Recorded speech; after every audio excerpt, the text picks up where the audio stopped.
Hello, dear students. Today we shall study the first poem, Character of Happy Life, composed by a famous poet, Sir Henry Wotton. In this poem, the poet has described some qualities of a happy man. Now we shall study the poem. How happy, see the first line of the poem, how happy is he born or taught, that's earth not another's will. In this poem, the poet wants to tell us, the poet wants to give message that a happy man does not take birth or get education to serve for other people. एक प्रसन्न व्यक्ति इसलिए जन्म नहीं लेता है कि वह दूसरों की सेवा करेगा, या इसलिए शिक्षा नहीं प्राप्त करता है कि वह दूसरों की इच्छा के अनुसार कार्य करेगा। वह तो केवल अपने इच्छा के अनुसार कार्य करता है। He acts according to his own will. Third line of the poem is whose armour is his honest thought. A happy man depends on honesty. Honesty is his best quality. He takes the help of honesty. He never behaves in dishonest manner. And in the fourth line of the stanza, and simple truth is utmost skill. Truthfulness is his quality. He always speaks the truth. He never tells a lie. He always takes the help of truth. That is why the happy man's life is full of peace, full of happiness and so on. तो आप देखेंगे इस poem में rhyming scheme होती है। तो rhyming scheme की दृष्टि से इस स्टैंजा में ए बी का यूज़ हुआ है। पहली लाइन में, फर्स्ट लाइन में last word taught, second line will, third line thought and fourth line में लास्ट वर्ड स्किल है। तो यदि हम टॉट को ए लिखें, विल को बी लिखें, थॉट को फिर ए लिखें, क्योंकि thought and taught both are the same homophones word. Skill and will इनका राइम एक है, इसलिए इनके लिए बी लिखेंगे। अगर हम पढ़ें जो पेंसिल से लिखा है तो ए बी, तो इस प्रकार से इसका जो राइमिंग स्कीम हुआ ए बी। ये डायडैक्टिक पोएम के नाम से जानी जाती है। यह एक शिक्षाप्रद पोएम है। Thank you. Hello dear students, today we shall study the first poem character of happy life composed by a famous poet, Sir Henry Wotton. In this poem, the poet has described some qualities of a happy man. Now we shall study the poem. How happy, see the first line of the poem, how happy is he born or taught, that's earth not another's will. In this poem, the poet wants to tell us, the poet wants to give message that a happy man does not take birth or get education to serve for other people. एक प्रसन्न व्यक्ति इसलिए जन्म नहीं लेता है कि वह दूसरों की सेवा करेगा, या इसलिए शिक्षा नहीं प्राप्त करता है कि वह दूसरों की इच्छा के अनुसार कार्य करेगा। वह तो केवल अपने इच्छा के अनुसार कार्य करता है। He acts according to his own will. Third line of the poem is whose armour is his honest thought. A happy man depends on honesty. Honesty is his best quality. He takes the help of honesty. He never behaves in dishonest manner.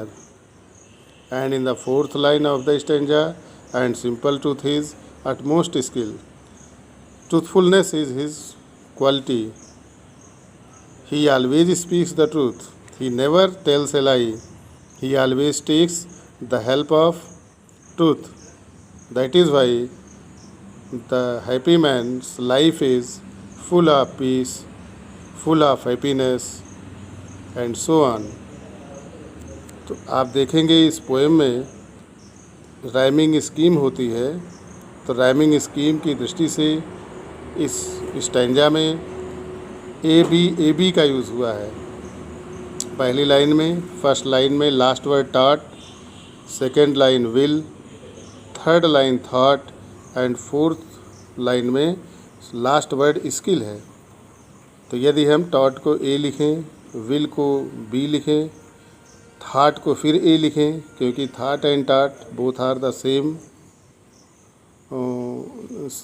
Homophones word.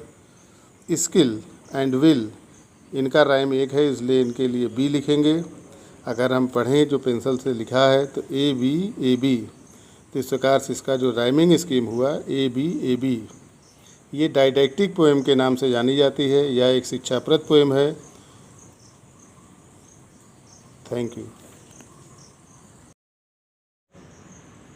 Hello dear students, today we shall study the first poem, Character of Happy Life, composed by a famous poet, Sir Henry Wotton. In this poem, the poet has described some qualities of a happy man. Now we shall study the poem. How happy, see the first line of the poem, how happy is he born or taught, that's earth not another's will. In this poem, the poet wants to tell us, the poet wants to give message that a happy man does not take birth or get education to serve for other people.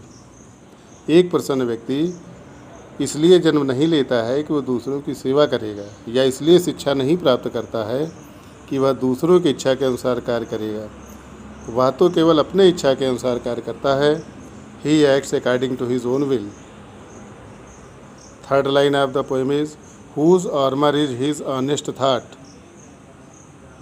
A happy man depends on honesty. Honesty is his best quality. He takes the help of honesty. He never behaves in dishonest manner. And in the fourth line of the stanza, and simple truth is utmost skill. Truthfulness is his quality. He always speaks the truth. He never tells a lie. He always takes the help of truth. That is why the happy man's life is full of peace, full of happiness, and so on.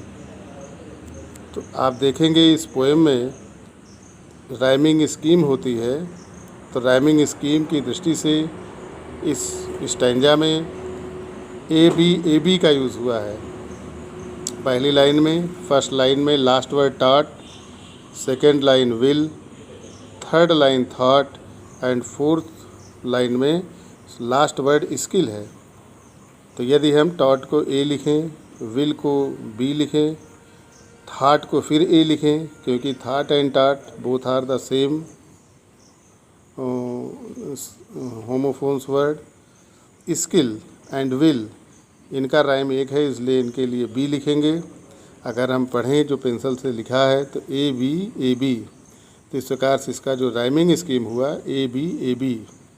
ये डाइडैक्टिक poem के नाम से जानी जाती है। यह एक शिक्षाप्रद पोएम है। Thank you. Hello dear students, today we shall study the first poem, Character of Happy Life, composed by a famous poet, Sir Henry Wotton. In this poem, the poet has described some qualities of a happy man. Now we shall study the poem. How happy, see the first line of the poem, how happy is he born or taught, that's earth not another's will. In this poem, the poet wants to tell us, the poet wants to give message that a happy man does not take birth or get education to serve for other people. एक प्रसन्न व्यक्ति इसलिए जन्म नहीं लेता है कि वह दूसरों की सेवा करेगा, या इसलिए शिक्षा नहीं प्राप्त करता है कि वह दूसरों की इच्छा के अनुसार कार्य करेगा। वह तो केवल अपने इच्छा के अनुसार कार्य करता है। He acts according to his own will. Third line of the poem is whose armour is his honest thought. A happy man depends on honesty. Honesty is his best quality. He takes the help of honesty. He never behaves in dishonest manner. And in the fourth line of the stanza, and simple truth is utmost skill. Truthfulness is his quality. He always speaks the truth. He never tells a lie. He always takes the help of truth. That is why the happy man's life is full of peace, full of happiness and so on. तो आप देखेंगे इस poem में rhyming scheme होती है। तो rhyming scheme की दृष्टि से इस स्टैंजा में ए बी का यूज़ हुआ है। पहली लाइन में, फर्स्ट लाइन में last word taught, second line will, third line thought and fourth line में लास्ट वर्ड स्किल है। तो यदि हम टॉट को ए लिखें, विल को बी लिखें, थॉट को फिर ए लिखें, क्योंकि thought and taught both are the same homophones word. Skill and will इनका राइम एक है, इसलिए इनके लिए बी लिखेंगे।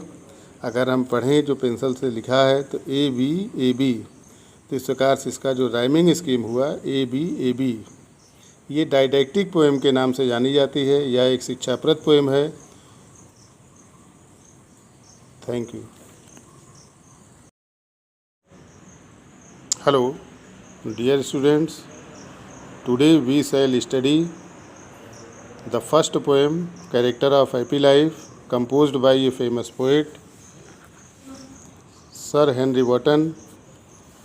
In this poem, the poet has described some qualities of a happy man. Now we shall study the poem. How happy, see the first line of the poem, how happy is he born or taught, that's earth not another's will. In this poem, the poet wants to tell us, the poet wants to give message that a happy man does not take birth or get education to serve for other people. एक प्रसन्न व्यक्ति इसलिए जन्म नहीं लेता है कि वह दूसरों की सेवा करेगा, या इसलिए शिक्षा नहीं प्राप्त करता है कि वह दूसरों की इच्छा के अनुसार कार्य करेगा। वह तो केवल अपने इच्छा के अनुसार कार्य करता है। He acts according to his own will. Third line of the poem is whose armor is his honest thought. A happy man depends on honesty. Honesty is his best quality. He takes the help of honesty. He never behaves in dishonest manner. And in the fourth line of the stanza, and simple truth is utmost skill. Truthfulness is his quality. He always speaks the truth. He never tells a lie. He always takes the help of truth. That is why the happy man's life is full of peace, full of happiness and so on. तो आप देखेंगे इस poem में rhyming scheme होती है। तो rhyming scheme की दृष्टि से इस स्टैंजा में ए बी का यूज़ हुआ है। पहली लाइन में, फर्स्ट लाइन में last word taught, second line will, third line thought and fourth line में लास्ट वर्ड स्किल है। तो यदि हम टॉट को ए लिखें, विल को बी लिखें, थॉट को फिर ए लिखें, क्योंकि thought and taught both are the same homophones word. Skill and will इनका राइम एक है, इसलिए इनके लिए बी लिखेंगे। अगर हम पढ़ें जो पेंसिल से लिखा है तो ए बी, तो इस प्रकार से इसका जो राइमिंग स्कीम हुआ ए बी। ये डायडैक्टिक पोएम के नाम से जानी जाती है। यह एक शिक्षाप्रद पोएम है। Thank you.